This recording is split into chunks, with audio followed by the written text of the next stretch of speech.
तो चलिए बाबू, हम लोग इस वीक में देखे थे लोग क्या विटामिन के बारे में पूरा डिस्कस हुआ था। उसके बाद हम लोग देखे थे धातु और यानी कि मेटल एंड चैप्टर भी बहुत बढ़िया से क्लियर हो गया होगा। आज शनिवार का दिन है तो आज डिस्कशन करते थे ना, ताकि जिसका भी किसी भी प्रकार का डाउट क्या हो जाए, क्लियर हो जाए। यदि किसी को भी इस टॉपिक में कोई समझ में नहीं आएगा तो आप लोग बेहिचक खड़ा होकर पूछ सकते हैं कि ये हमें समझ में नहीं आया। ठीक है, तो शुरू किया जाए डिस्कशन अब। तो चलिए हम लोग देखते हैं विटामिन से क्या, ऐसे विटामिन हम लोग सबसे पहले पढ़े थे। तो शुरू करते हैं विटामिन से। तो बताइए आप लोग कि विटामिन का खोज किसने किया था? ल्यूमेन ने किया था। अच्छा, लेकिन खोज ल्यूमेन किया था, लेकिन इसका नामकरण कोई और किया था, फॉन्क ने किया था। कब किया गया था विटामिन? 1912 में। चलिए बताइए आप लोग कि विटामिन क्या होता है? कार्बनिक यौगिक होता है जो हमें भोजन के द्वारा प्राप्त होता है। बताइए आप लोग, क्या विटामिन पहले से हमारे शरीर में रहता है? नहीं रहता है। यानी किसी न किसी स्रोत से जब हम लोग भोजन करते हैं तो उसी भोजन के द्वारा हमारे शरीर में क्या होता है? विटामिन की प्राप्ति होती है। तो चलिए देखते हैं कि विटामिन जो होता है वो कितने प्रकार के होते हैं? कौन कौन? वसा में घुलनशील और जल में घुलनशील। बताइए कि वसा में घुलनशील विटामिन कौन कौन होते हैं?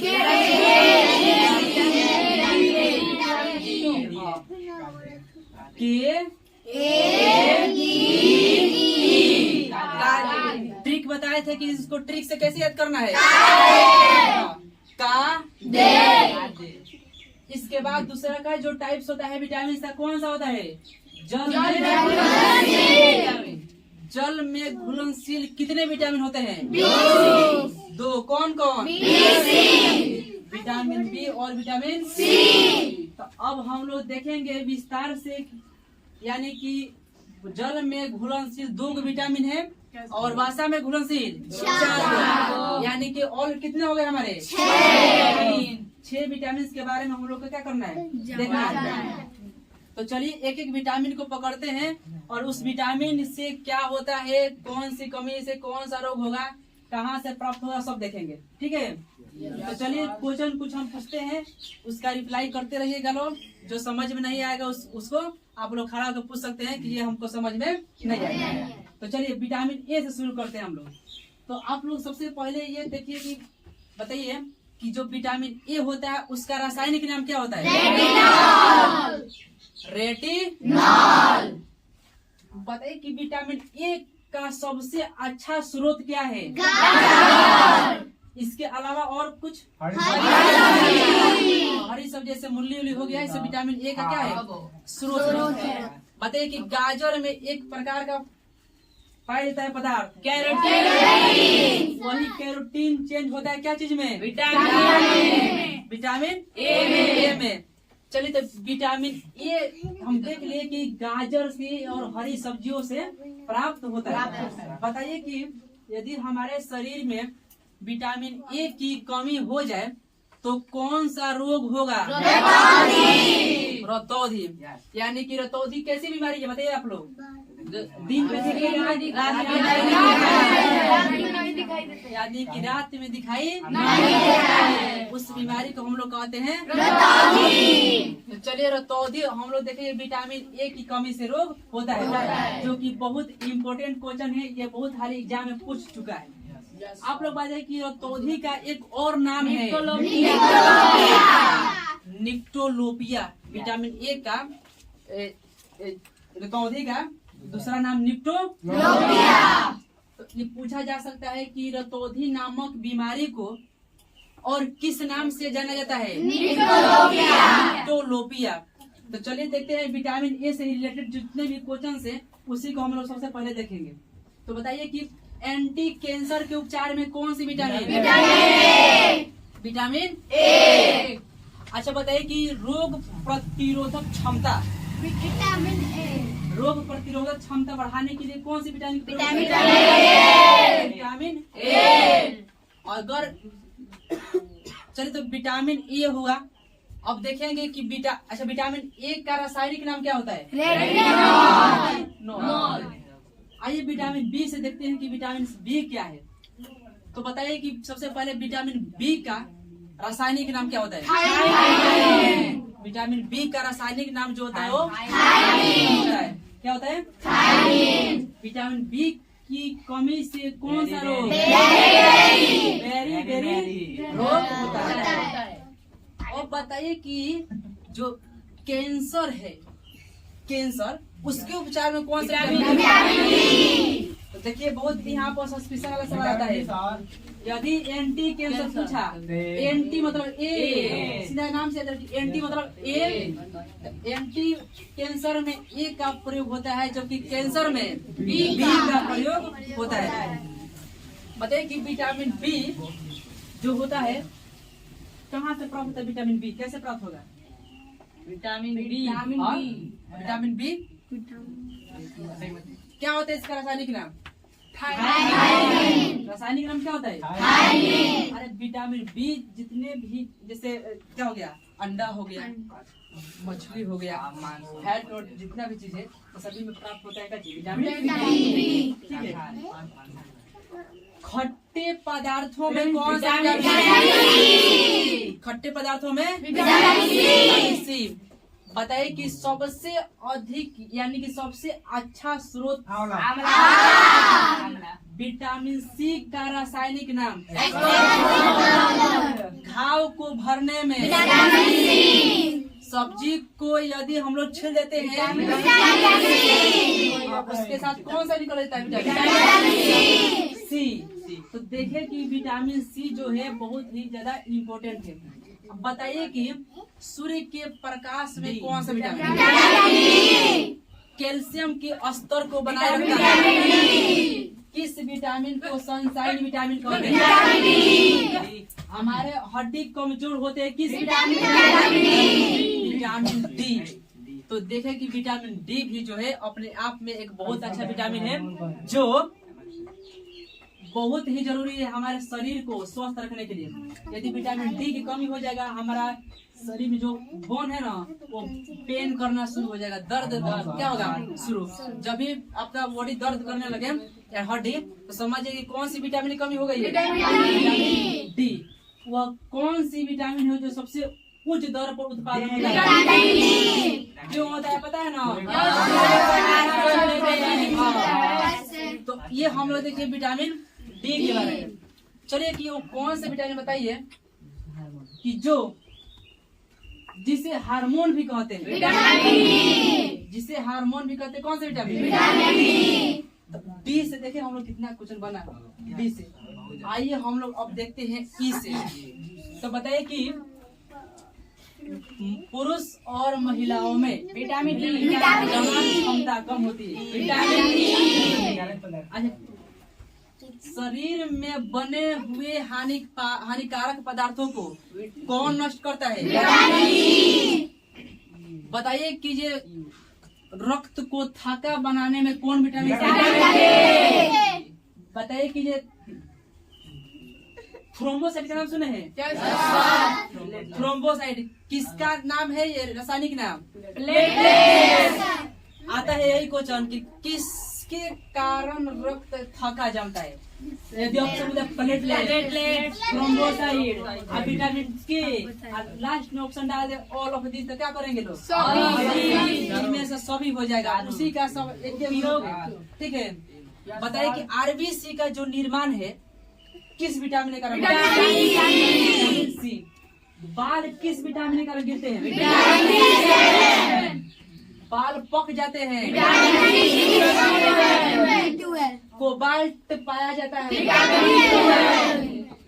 तो एनीमिया रोग होता है।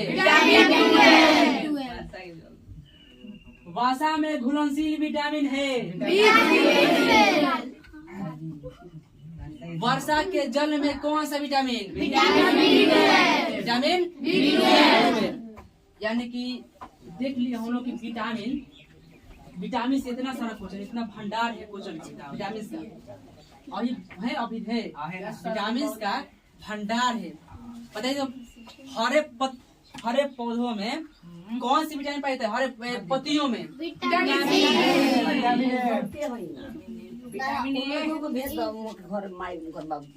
विटामिन ए पाया जाता है।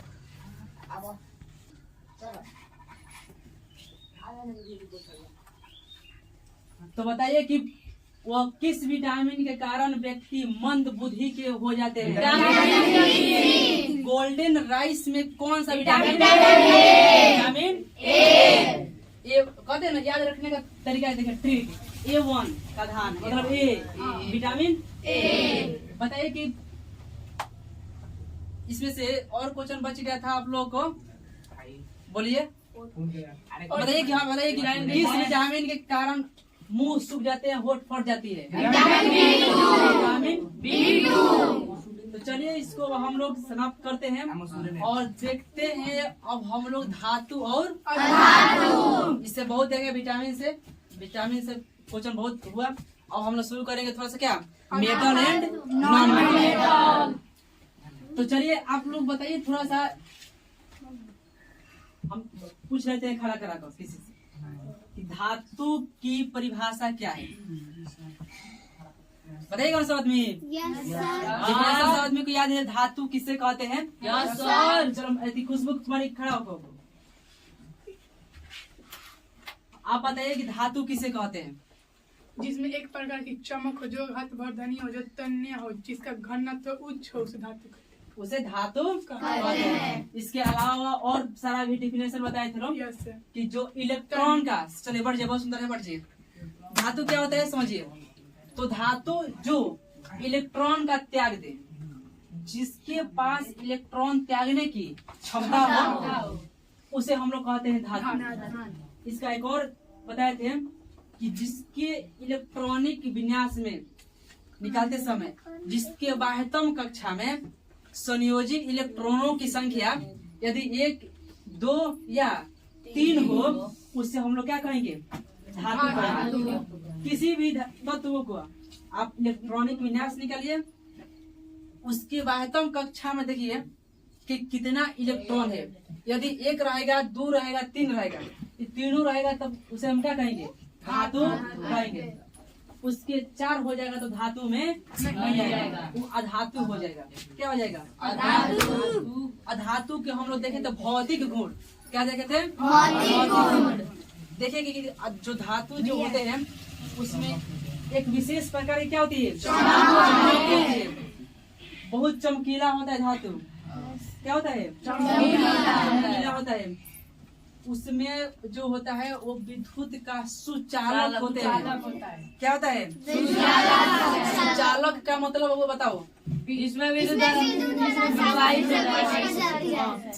विद्युत धारा आसानी से प्रवाहित हो जाए, उसे हम लोग कहते हैं धातु। बताइए कि सबसे अच्छा विद्युत का सुचालक धातु कौन है? चांदी। बहुत फास्ट, सबसे ज्यादा अगर पूछ देगा तो कौन सी धातु है जिसमें विद्युत सबसे अधिक प्रवाहित होती है? चांदी। बताइए कि 1 ग्राम सोना में कितना किलोमीटर? 2 किलोमीटर। 2 मिलीग्राम चांदी में कितना मीटर तार बनाया जा सकता है? 2 मीटर तार बनाया जा सकता है। सबसे अधिक आघात वर्धनीय और तन्यता जो होती है वो सोना और चांदी होती है, जो कि पीट कर बहुत पतला है। कागज से भी पतला क्या बना सकते हैं हम लोग? चादर या कार हम लोग बना सकते हैं। तो उसे हम लोग कहते हैं क्या चीज? धातु। ये धातु के गुण है। उसका जिसका घनत्व क्या हो? उच्च।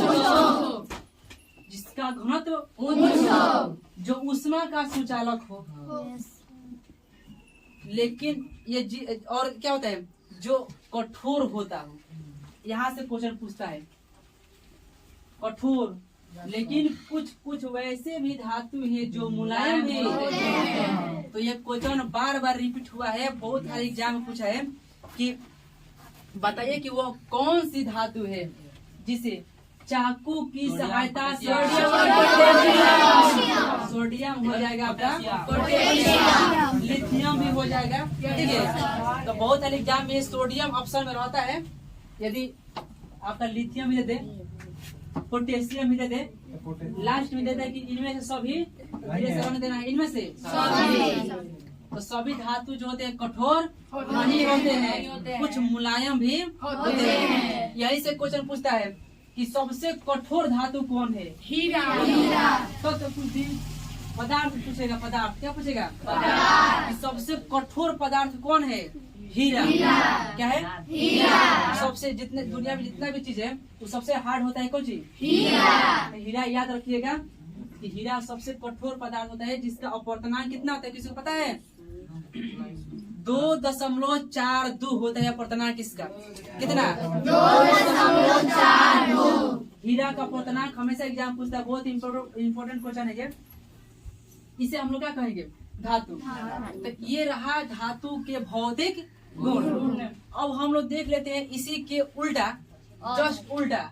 और लेकिन धातु से कुछ ध्यान दीजिए, धातु से एक और इम्पोर्टेंट क्वेश्चन पूछते हैं एक्सेप्शन वाला, कि वह कौन सी धातु है जो साधारण ताप पर या कमरे के ताप पर द्रव्य की अवस्था में होती है? मरकरी, पारा या Hg।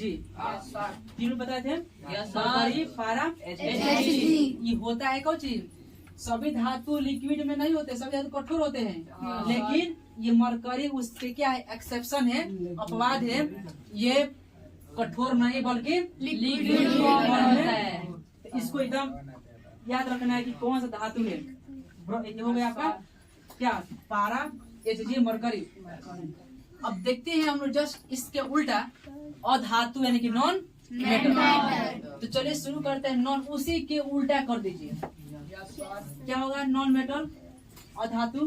ध्यान सुनिएगा, अधातु उस पदार्थ को कहते हैं, उस तत्व को कहते हैं जो इलेक्ट्रॉन का ग्रहण करता है। सबसे पहला पॉइंट, जो इलेक्ट्रॉन को ग्रहण जो लेता है ना, उस पर नेगेटिव चार्ज होता है। जो लेता है उस पे कौन सा चार्ज होता है? नेगेटिव। इसलिए कहा जाता है कि अधातु इलेक्ट्रॉन को ग्रहण करके ऋणायन बनाते हैं। क्या कहते हैं? कहते हैं नेगेटिव चार्ज, यानी कि ऋणायन। और वहीं पे धातु इलेक्ट्रॉन का त्याग करके धनायन बनाते हैं। क्या बनाते हैं? धनायन। तो इसे हम लोग कहेंगे धातु, जिसकी वायतम कक्षा में अधिकतम इलेक्ट्रॉन 4, 5, 6, 7, 8 यानी कि 4 से बाद आएंगे वो अधातु हो जाएंगे, और 4 से कम होगा उसे क्या कहेंगे? धातु कहेंगे। देखते हैं अब इसके की भौतिक गुण क्या होते हैं। धातु के भौतिक गुण, तो धातु के भौतिक गुण जो होता है, इसमें कोई विशेष प्रकार की चमक नहीं, लेकिन एक्सेप्शन में बताया, याद करिए, ग्रेफाइट और जो आयोडीन अपवाद है, इसमें यह अपवाद है, इसमें चमक होता है। बताइए ना, ग्रेफाइट और आयोडीन में ये क्या है? चमकदार है। लेकिन इसमें से जो ग्रेफाइट है, ये बताइए कि धातु होगा क्या? धातु होगा, मेटल होगा। ये इसमें विद्युत धारा भी प्रवाहित होता है, विद्युत धारा प्रवाहित होता है। अपवाद में ही आता है, कहता है अपवाद में। तो पूछेगा कि वह कौन सी अधातु है जिसमें चमक होती है? ग्रेफाइट। कौन सा है? बाकी कोई वैसा तत्व तो नहीं है जिसमें चमक हो, और वो क्या कहा है? अधातु का। इसे ध्यान से रखना है। चलिए, तो ये आपका दूसरा पॉइंट रहा। अधातु जो होता है उसमें वो आघात वर्धनीयता तन्यता नहीं होता है, यानी कि उसे हथौड़ा से पीट कर या उसे खींच कर न तो तार बना सकते हैं और न पीट कर चादर बना सकते हैं। यानी कि उसमें आघात वर्धनीयता अवर्तनीयता की कोई गुण नहीं नहीं होती है, लेकिन धातु में वो होती है। ठीक है, जैसे देखे थे कि जो धातु होता है उसका घनत्व क्या होता है, उच्च होता है, लेकिन अधातु के जो घनत्व होते हैं वो निम्न होते हैं। ठीक है, धातु के देखे थे कि जो क्वथनांक व द्रवणांक हाई होता है, बॉइलिंग पॉइंट होता है, हीटिंग पॉइंट वो द्रवणांक हाई होता है, जबकि अधातु के क्या होते हैं, निम्न होते हैं। तो धातु जो देखे थे एकदम कंबाइंड करते चलिए, धातु विद्युत का सुचालक होता है, लेकिन धातु विद्युत का सुचालक यानी उसमें विद्युत धारा प्रवाहित नहीं होता है। तो पूछा जाएगा कि अधातु में विद्युत धारा प्रवाहित होती है नहीं, लेकिन एक में होती है, बताइए अभी ग्रेफाइट। तो कौन सा धातु है जिसमें विद्युत धारा प्रवाहित होगी, ग्रेफाइट। बहुत काम का चीज है, इसे आप लोग को एकदम नोट डाउन कर लेना है, बढ़िया से याद रखना है दिमाग में, टेस्ट में क्वेश्चन छूट न जाए। अब इसके बाद हम देखे थे कि धातु अधातु में एक पॉइंट, जिस तरह से धातु में देखे थे कि जो वह कौन सा धातु है जो कमरे के ताप पर द्रव के अवस्था में होती है, तो था कौन, धातु। लेकिन अगर अधातु पूछ दिया जाए कि वह कौन सी अधातु है जो साधारण ताप पर है, कमरे के ताप पर लिक्विड फॉर्म होता है, धातु ठोस होता है, कठोर होता है, लेकिन अधातु मुलायम होती है। क्या होती है, मुलायम होती है। तो हम लोग देख रहे इसका कंपाउंड धातु क्या होता है, अधातु क्या होता है, धातु के भौतिक गुण, अधातु के भौतिक गुण। इस क्लास में हम लोग यही विशेष रूप से पढ़े थे लोग, मेटल और नॉन मेटल, और देखे थे विटामिन। दोनों का आप लोग का डिस्कशन हो गया, और किसी को अगर डाउट हो तो उसमें से आप लोग पूछ सकते हैं, ताकि उसको हम लोग क्लियर कर दिया जाए। है किसी को डाउट है कुछ? नहीं सर। तो आज रहने दिया जाए इतना ही। इसके बाद का जो डिस्कशन होगा, यानी कल तो संडे है, तो यदि आप लोग आइएगा तो बताइए, तो कल क्लास चालू रहेगा, और नहीं तो कल रेस्ट कीजिए लोग। यस सर, ठीक है। आज के लिए इतना ही, मन लगा पढ़िए और रिजल्ट खतरनाक मंगाइए एकदम, ठीक है। चलिए आज के लिए हम लोग इतना ही रहने देते हैं।